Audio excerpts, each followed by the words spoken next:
Comme vous le savez, la situation en République centrafricaine préoccupe non seulement l'Afrique, mais aussi la communauté internationale. Plusieurs accords ont été signés et pourtant la crise demeure, au point de ruiner dangereusement la stabilité dans ce pays.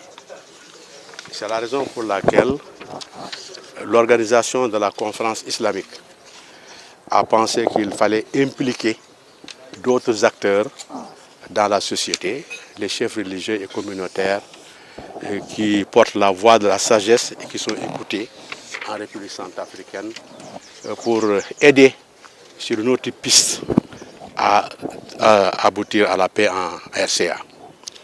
L'organisation de la conférence islamique, dont la RCA est membre, a saisi son Excellence M. le Président Macky Sall pour que Dakar puisse abriter une rencontre de ce genre.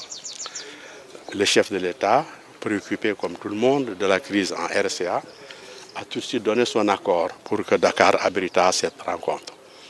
Et c'est celle qui se tient aujourd'hui. Cette rencontre est organisée conjointement par l'Organisation de la coopération islamique, basée à Jeddah, ainsi que le Centre international Roi Abdallah Ben Abdelaziz pour le dialogue interreligieux et interculturel qui rappelle le défunt souverain saoudien.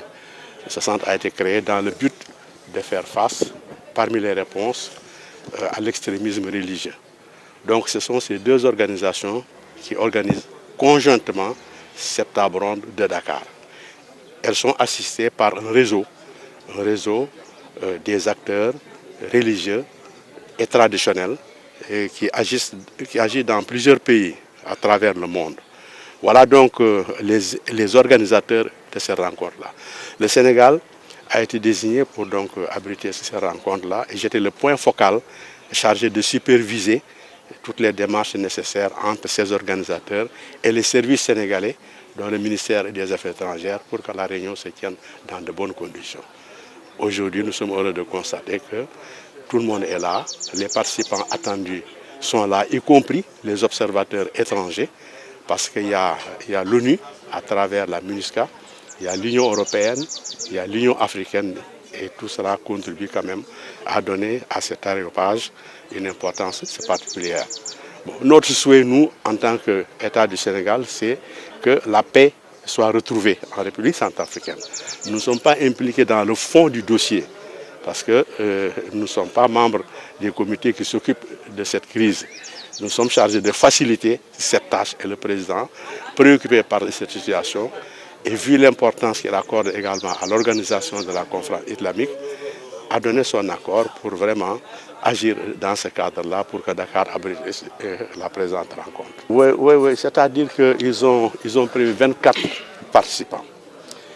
Il y a 10 participants du côté musulman, bon, plus d'autres forces traditionnelles, 10 du côté chrétien, avec d'autres participants traditionnels, plus les 4 observateurs dont je vous ai parlé tout à l'heure, c'est-à-dire la MINUSCA, l'Union africaine, l'Union européenne, et si j'en oublie, c'est peut-être le réseau dont je vous ai parlé tout à l'heure, des acteurs de paix religieux et traditionnels.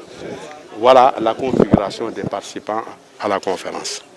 Ils ont fait ça sur un plan égalitaire. C'est leur souhait le plus vivant, c'est ce que j'ai dit dans le mot de bienvenue au nom de l'État du Sénégal. Nous souhaitons vivement que cette rencontre soit une nouvelle piste dans les efforts qui sont déployés pour trouver la paix en République centrafricaine. Nous comptons sur la sagesse des acteurs, les religieux et les hommes traditionnels influents en République centrafricaine pour vraiment être un adjuvant aux efforts que les gouvernements ont menés, qui ont abouti à des accords, mais qui malheureusement n'ont pas encore abouti aux résultats escomptés. Oui.